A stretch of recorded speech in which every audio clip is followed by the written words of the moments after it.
사랑하는 성도 여러분, 이 세상 가운데 살아가는 우리 모든 인간은 각자 꿈꾸는 세계가 있습니다.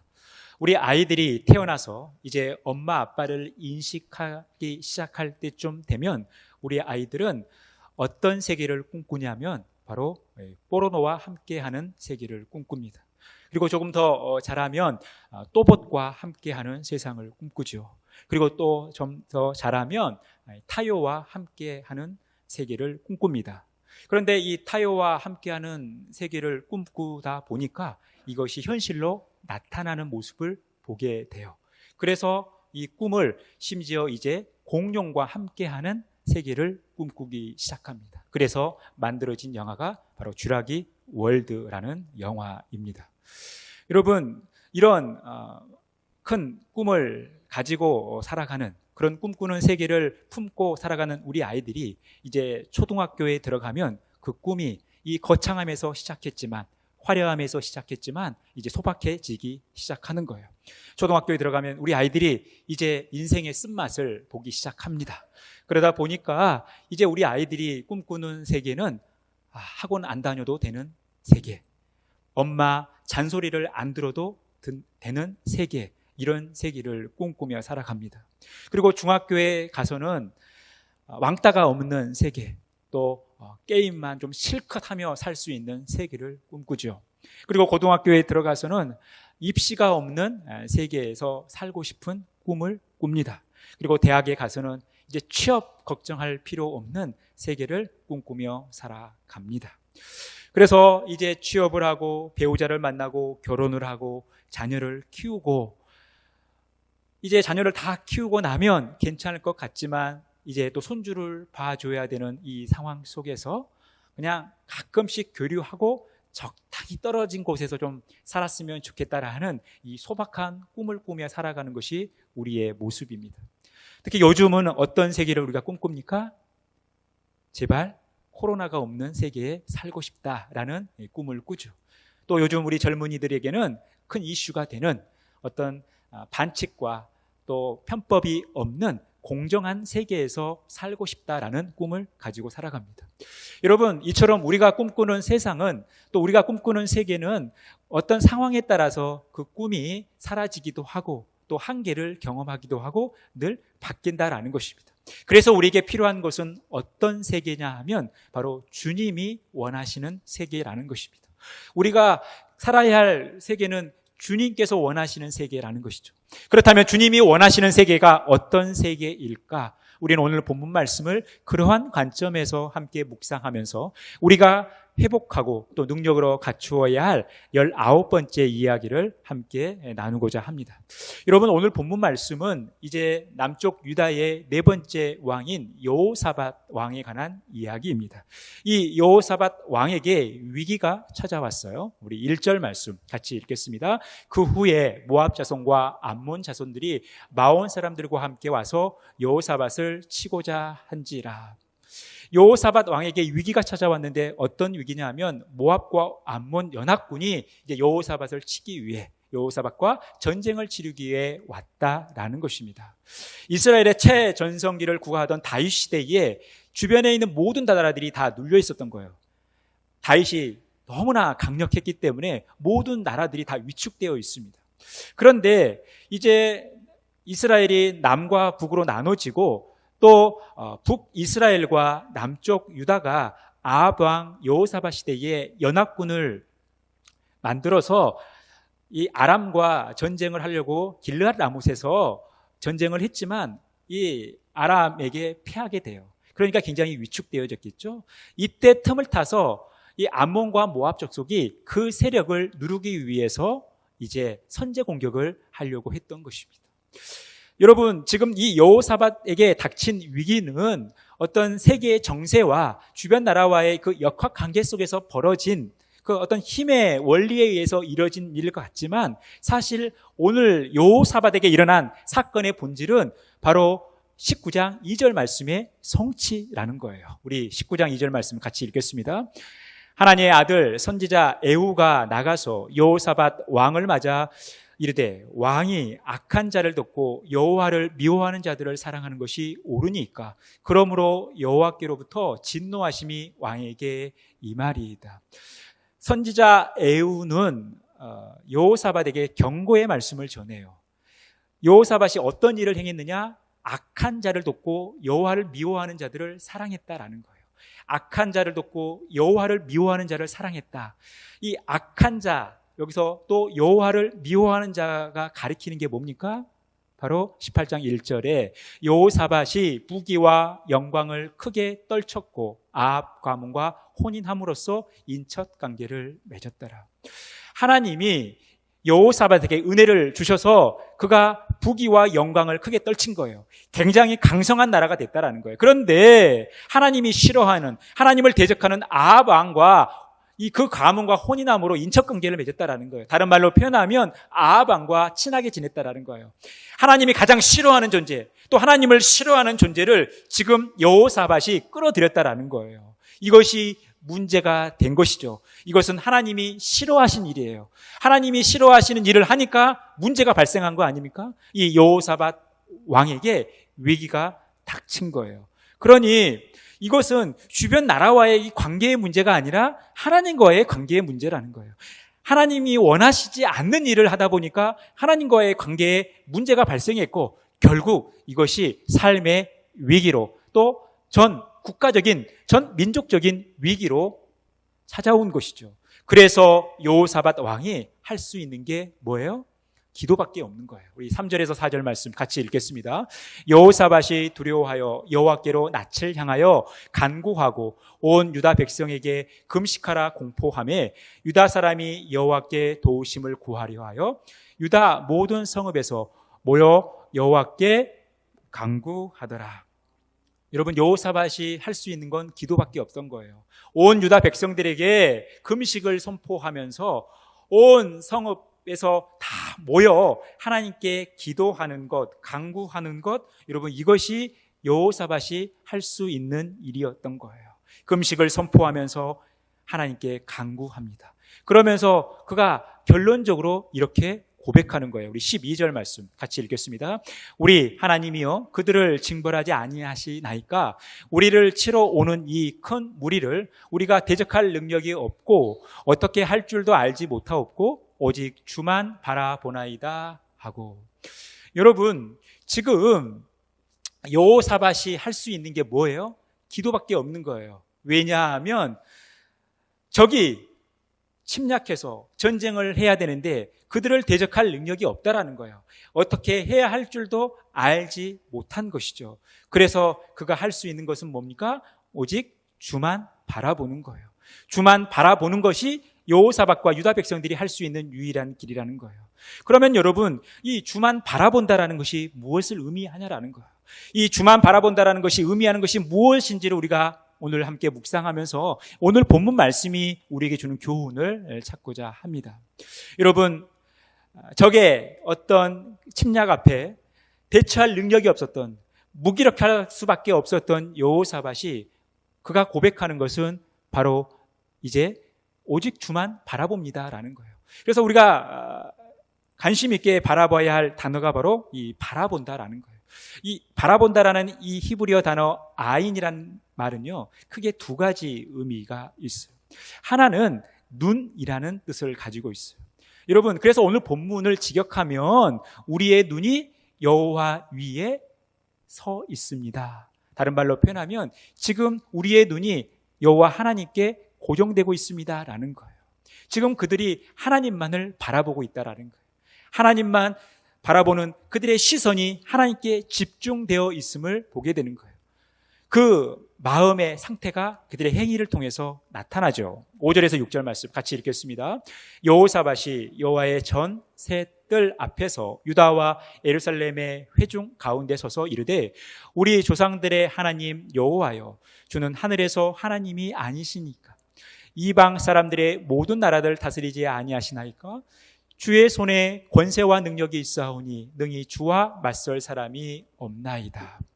여호사밧과 유다 백성들은 하나님의 임재의 초소라고 할 수 있는, 하나님의 임재의 상징이라고 할 수 있는 여호와의 전 새 뜰 앞에 서 있는 거예요.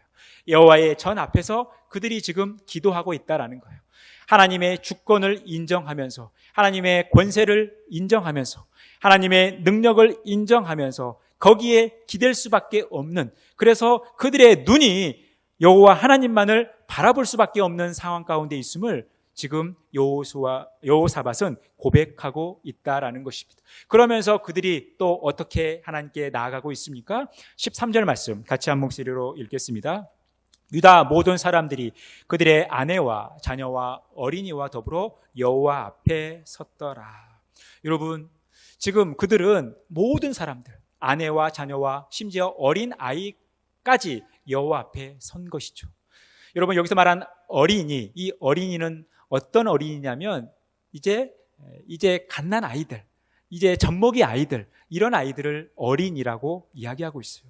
그러니까 여러분, 지금 이 젖먹이 아이까지 여호와 앞에 설 정도로 그들의 상황이 지금 절박했다라는 것이죠. 어린 아이까지 하나님께 그 시선을 집중해야 할, 고정해야 할 이 절박하고 절실한 상황 가운데 그들이 지금 서 있다라는 것입니다.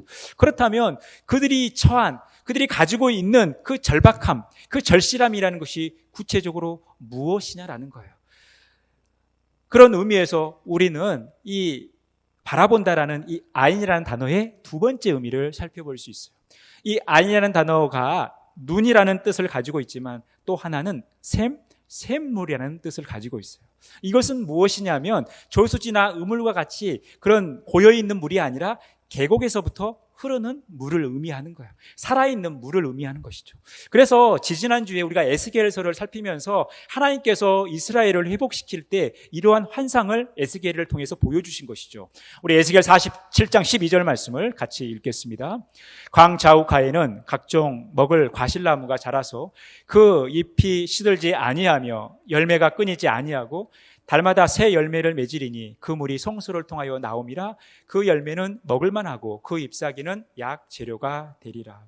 여러분, 하나님께서 이스라엘 백성들에게 그 회복을 말씀하실 때 물을 말씀하시죠. 그 물은 그들의 생명의 근원인 거예요. 그들의 생명의 근원인 물이 어디에서부터 나왔다라는 거예요? 성소를 통해서 나왔다라는 거예요. 그들의 생명의 근원이 성소라는 것입니다. 여러분, 이것이 보여주는 게 뭡니까? 우리의 생명은 하나님께 달려있다라는 것이고 그것은 하나님의 임재의 처소인 성소에서부터 출발한다라는 것을 의미하는 거예요. 그래서 오늘 8절 말씀에도 이제 여호사밧과 유다 백성들이 기도하는데 솔로몬이 성전 기도를 한 그것을 상기하면서 거기에 기반을 놓고 기도하는 거예요. 우리 8절 말씀 같이 읽겠습니다. 그들이 이 땅에 살면서 주의 이름을 위하여 한 성소를 주를 위해 건축하고 이르기를 만일 재앙이나 난리나 견책이나 전염병이나 기근이 우리에게 임하면 주의 이름이 이 성전에 있으니 우리가 이 성전 앞과 주 앞에 서서 이 환난 가운데서 주께 부르짖은즉 들으시고 구원하시리라 하였나이다. 여러분, 우리가 가장 절박할 때가 언제입니까? 우리가 가장 절실할 때가 언제예요? 우리의 생명이 위협받을 때죠. 내가 죽을지도 모른다라는 그런 상황 속에 몰렸을 때 우리는 가장 절박한 거 아닙니까? 가장 절실한 것이죠. 여러분, 지금 여호사밧과 유다 백성들이 처한 상황은요, 이런 절박한 상황 가운데 있었어요. 그런데 그들의 생명의 근원이 누구시라는 거예요? 하나님이시라는 거예요. 여호와 하나님이시라는 거예요. 그래서 그들이 할 수 있었던 것은 뭐냐면 그들의 생명의 주인 대신, 생명의 근원 대신 하나님을 기댈 수밖에 없는, 그래서 그들이 성전에 서서 하나님께 기도할 수 있었던 거예요. 왜냐하면 생명의 근원이 성소에서부터, 성전에서부터 나오기 때문에 그들이 기댈 곳은 바로 성전이었다라는 것입니다. 그래서 그들이 할 수 있는 것은 이 성전에서 하나님께 기도하는 거였어요. 여러분, 역대하 17장 3절에서 5절을 보면요, 이 여호사밧이 어떤 사람이었습니까? 여호와께서 여호사밧과 함께 하셨으니 이는 그가 그의 조상 다윗이 처음 길로 행하여 바알들에게 구하지 아니하고 오직 그의 아버지의 하나님께 구하며 그의 계명을 행하고 이스라엘 행위를 따르지 아니하였습니다.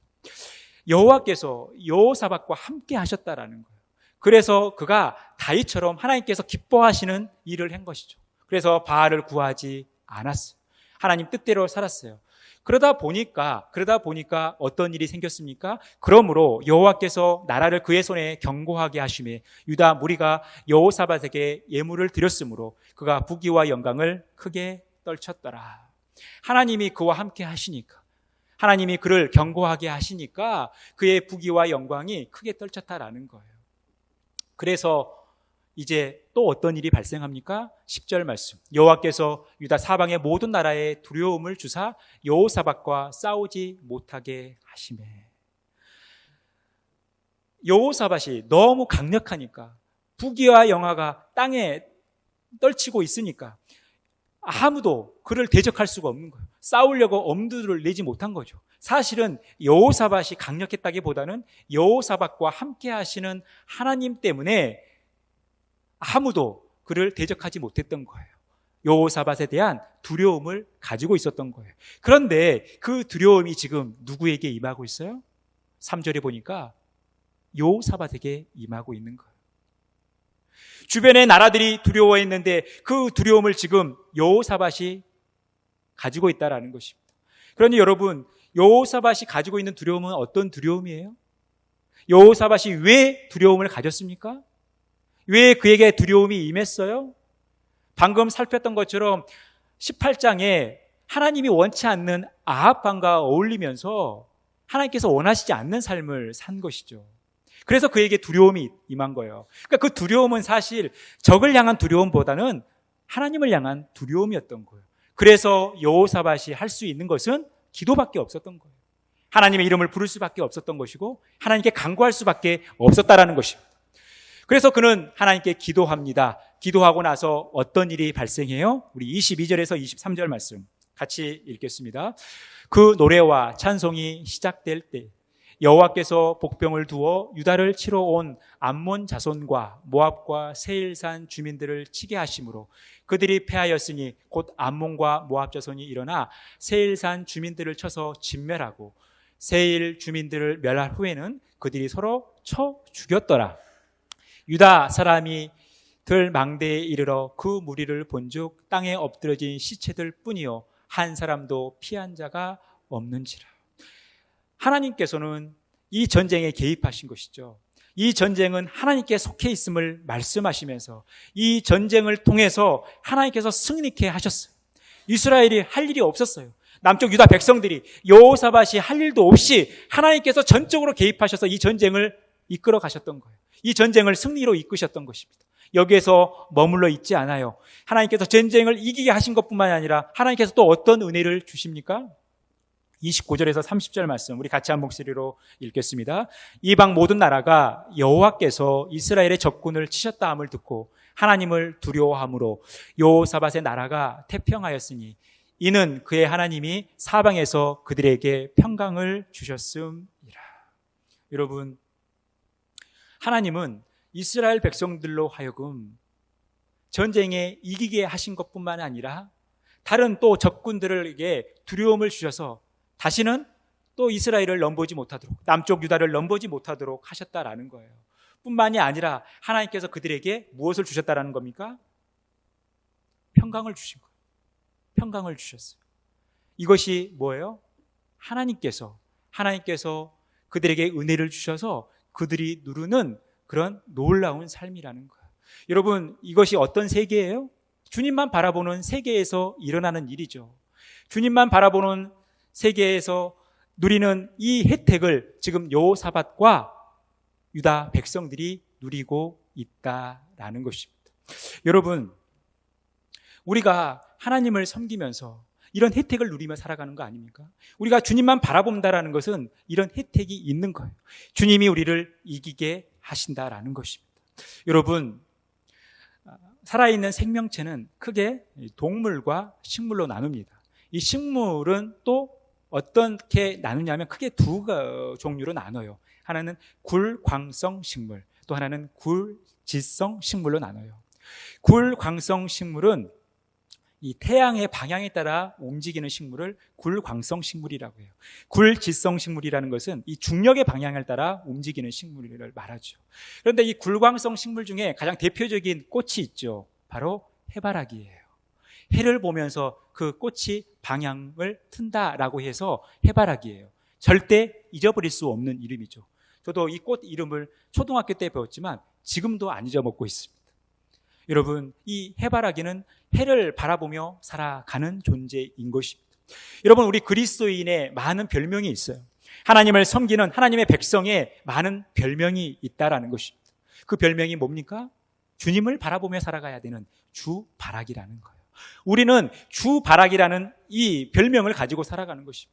주바라기는 뭐예요? 주님만 바라보는 거죠. 오늘 여호사밧과 유다 백성들이 오직 주만 바라봐야 되는 것처럼 이 시대를 살아가는 우리들도 늘 주만 바라보며 살아가야 된다라는 거예요. 주만 바라보며 살아가야지 우리 인생에 참 행복이 있다라는 거예요. 여러분, 성경에는 법칙이 있어요. 어떤 법칙이 있습니까? 바라봄의 법칙이 있어요. 하나님께서 이 창세기 13장에 보면요, 롯과 헤어진 아브라함에게 찾아오셔서 내가 서 있는 곳에서 동서남북을 바라보라는 거예요. 네가 지금 바라보고 있는 이 땅을 너와 내 후손에게 주겠다라고 하나님께서 약속해 주셨어요. 그리고 그것을 실제로 주십니다. 그리고 창세기 15장에 가서는 아브라함을 밖으로 데리고 나가서 수많은 별들을 보여주셔요. 그 별들을 보여주시면서 내가 너의 후손을 이렇게 만들어줄 것이다 라고 말씀하죠. 나중에 또 창세기 28장에 보면 하나님께서 돌베개를 베고 자고 있는 이 야곱에게 나타나셔서 이 환상 중에 하나님의 비전을 보여주시는 거예요.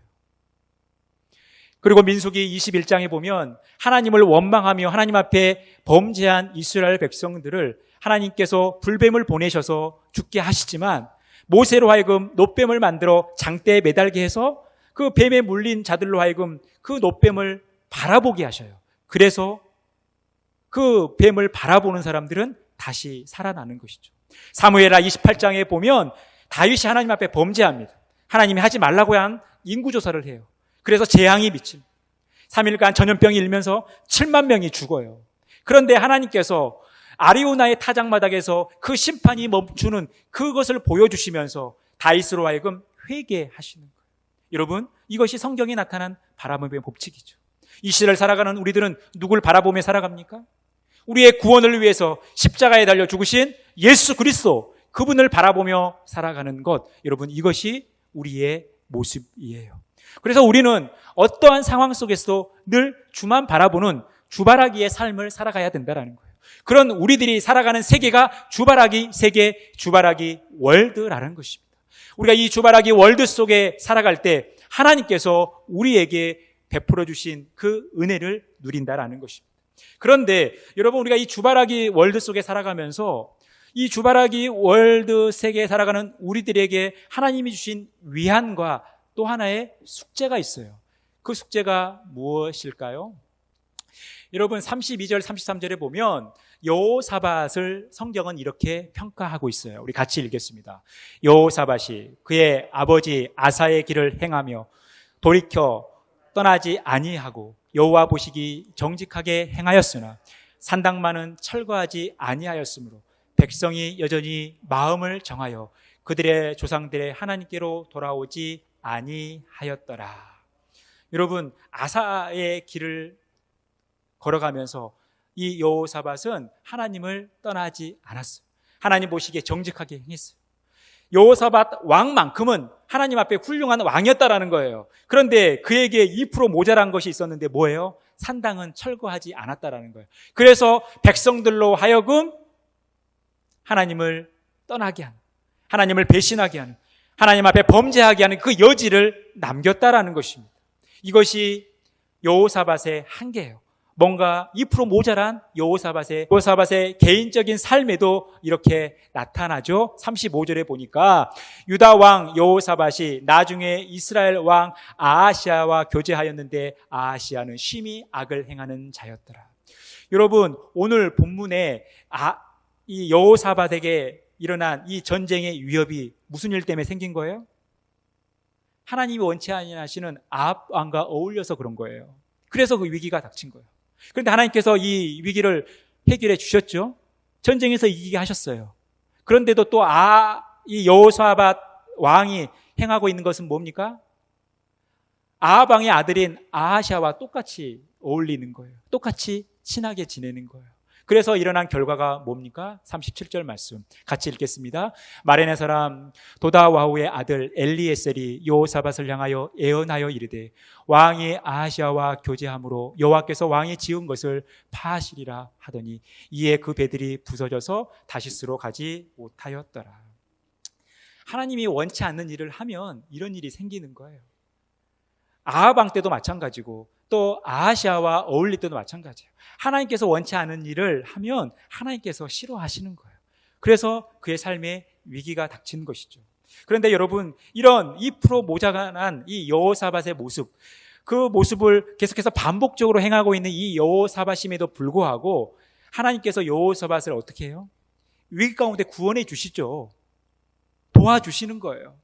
여호사밧이 연약함에도 불구하고 하나님께서 도와주셔서 하나님께서 그 전쟁에 개입하셔서 여호사밧을 지켜주시는 거예요. 여러분, 이것이 우리에게 보여주는 위안이죠. 뭡니까? 주바라기 월드라는 것은 우리의 완벽함, 우리의 완전함을 말하는 것은 아니라는 거예요. 우리가 비록 부족하고 연약해도 하나님이 우리를 지켜주시는 거예요. 때로는 우리가 실수해도, 우리가 하나님 앞에 온전하지 못해도 전지전능하신 하나님, 우리의 삶의 주관자가 되신 하나님이 우리를 지켜주신다라는 거예요. 우리는 이것을 위안을 삼는 거예요.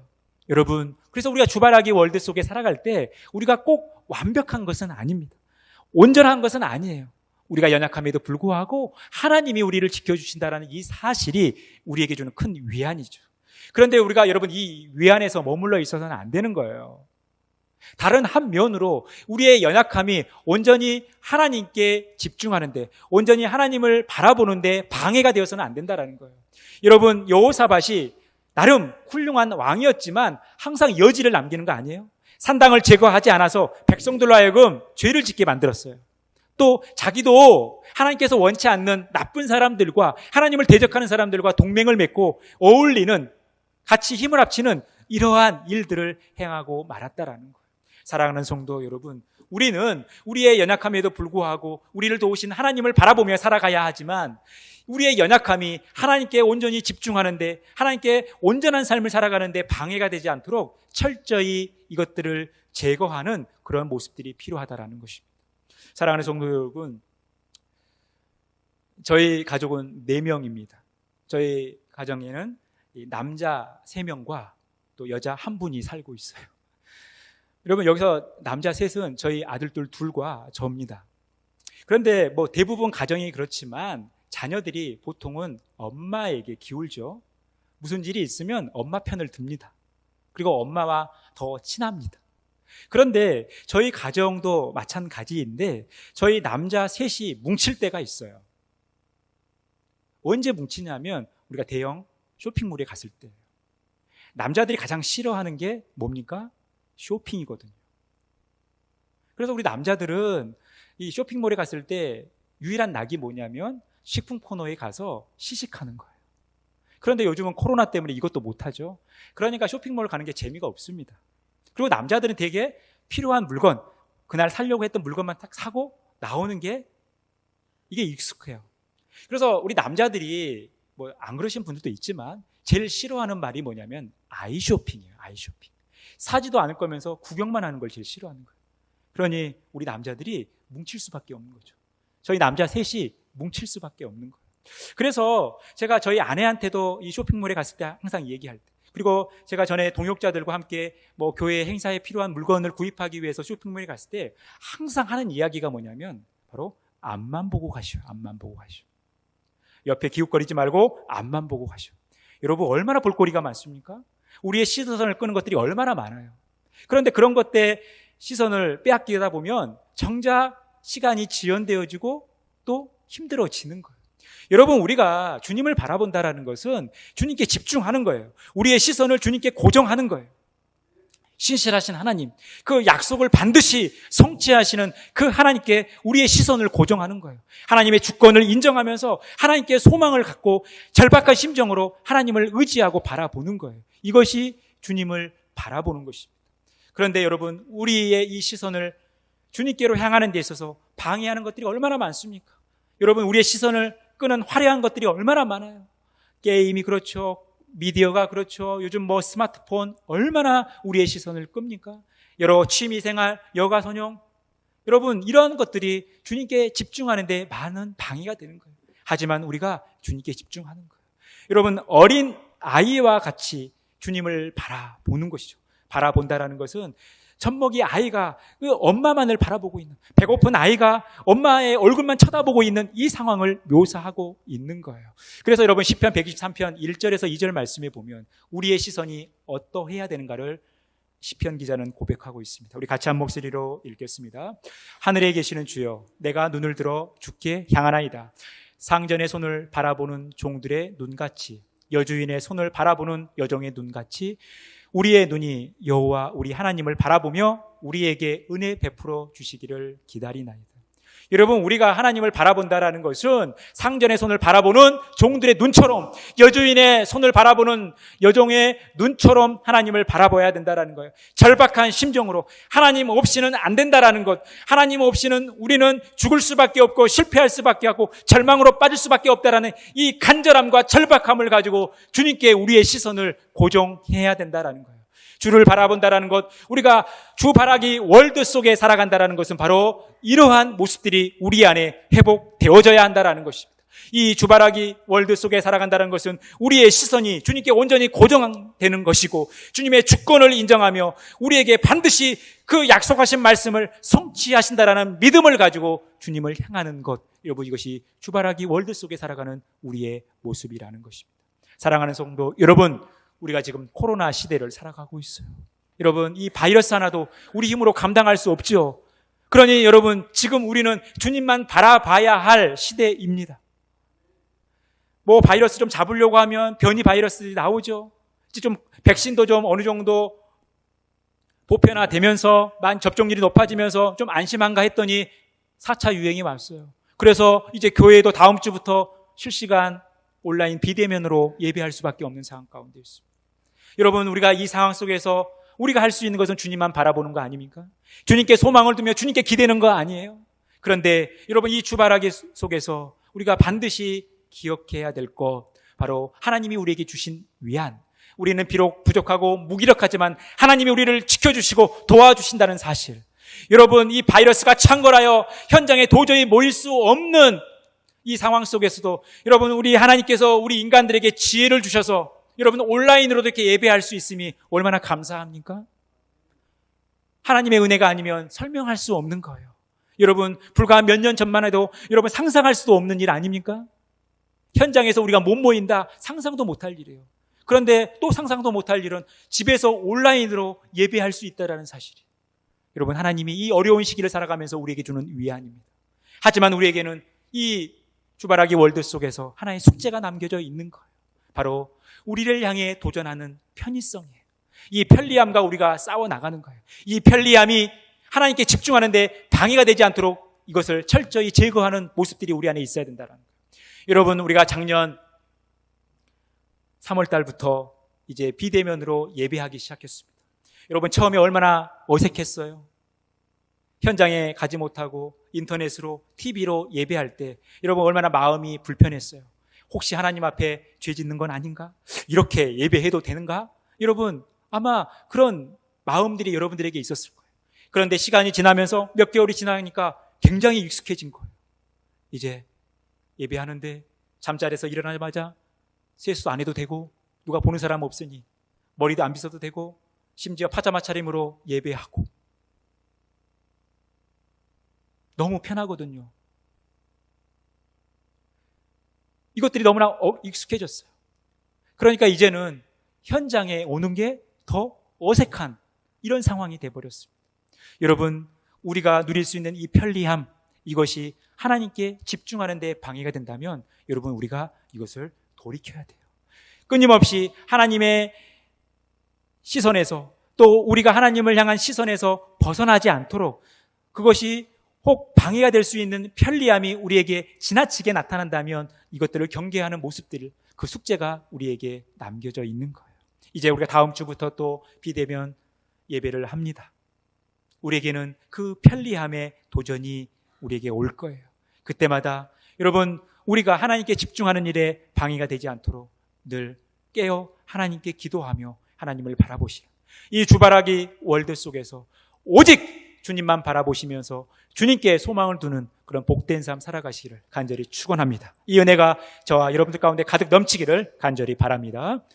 하나님 감사합니다. 하나님께서 저희들을 사랑하셔서 오늘도 예배 가운데 우리를 불러주시고 우리가 주바라기 월드 속에 살아가게 하심을 감사합니다. 늘 우리가 주만 바라보며 믿음으로 살아가는 복된 삶 살아갈 수 있도록 역사하여 주옵소서. 늘 주님께서 우리와 함께하여 주심을 믿고 거룩하신 예수님의 이름으로 기도합니다. 아멘.